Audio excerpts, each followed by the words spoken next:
Bonjour les entrepreneurs et les futurs entrepreneurs, c'est Samuel, le marketeur inverse. Alors dans cette vidéo, je vais vous parler des 5 erreurs que commettent 9 entrepreneurs sur 10 lorsqu'ils démarrent une activité.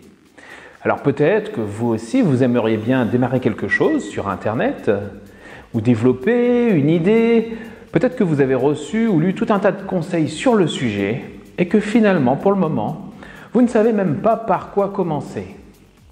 Donc, la première erreur pour un entrepreneur, c'est de penser qu'il faut de l'argent pour réussir, pour lancer son business.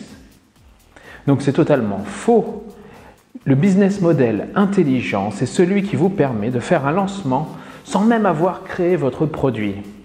Vous allez me dire, comment vendre sans avoir de produit? Ce n'est pas possible.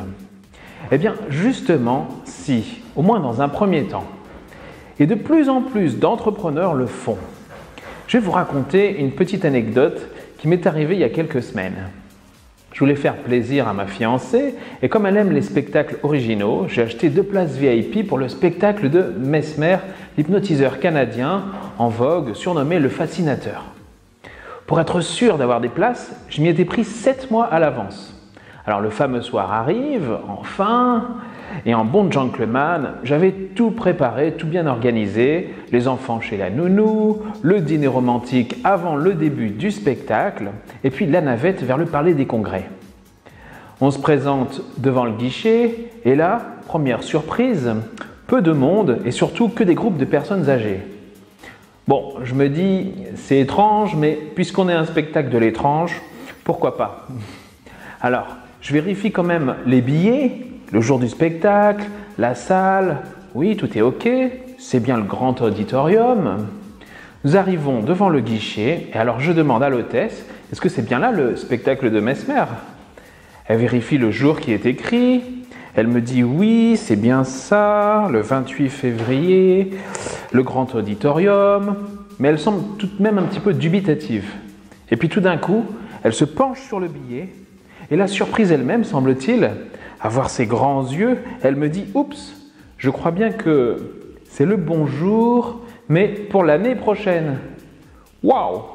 C'était écrit en tout petit en bas pour l'année prochaine. Alors là, je prends conscience que j'avais réservé un spectacle 7 mois à l'avance, mais pour 1 an et demi plus tard. Impensable. Je ne vous raconte pas le ridicule dont je me suis senti. Bon, ma fiancée ne m'en a pas voulu, bien évidemment. Mais j'étais loin d'imaginer cette situation. C'est à ce moment que l'hôtesse m'a confié que la plupart des nouveaux spectacles étaient conçus ainsi. C'est-à-dire qu'ils n'existent pas encore au moment où ils en font la promotion et la vente des places. Si le spectacle s'avère réservé à 70%, il est créé à ce moment-là. Sinon, il est annulé.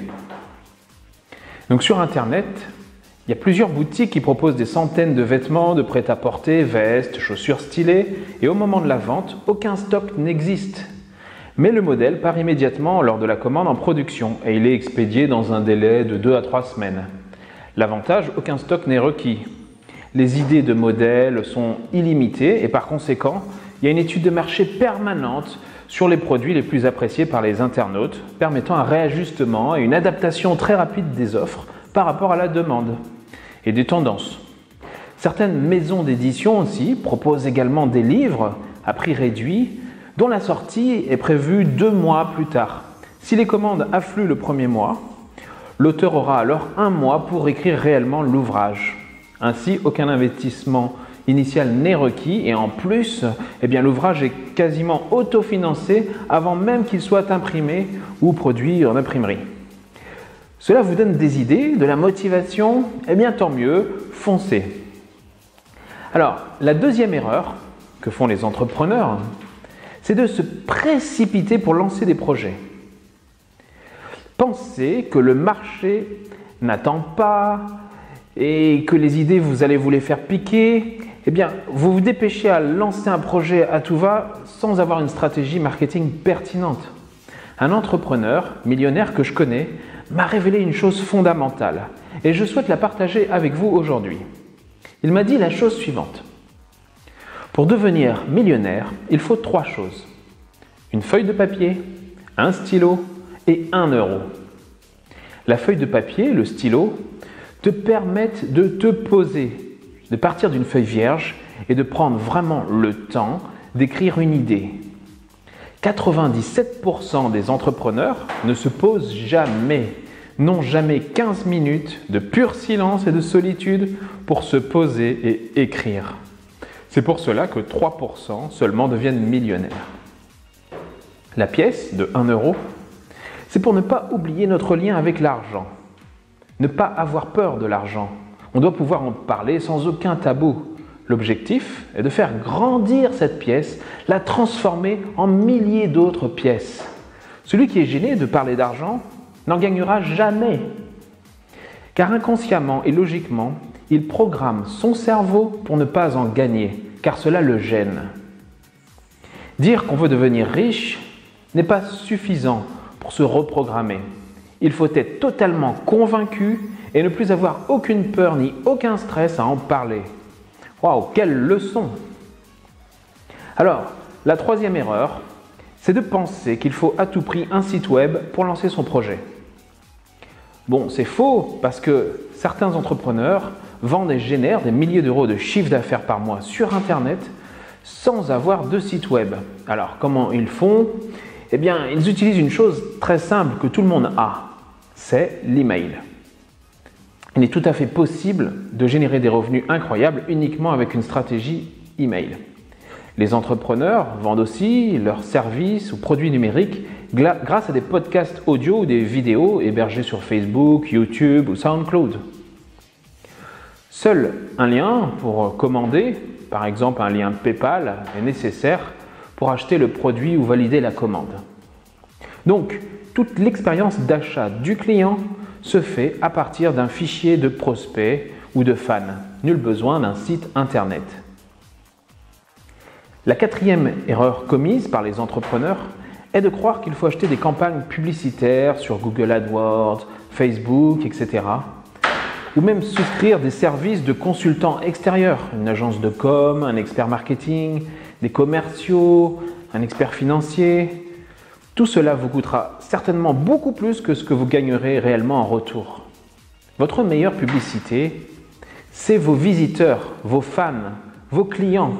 Votre meilleur conseiller, c'est vous.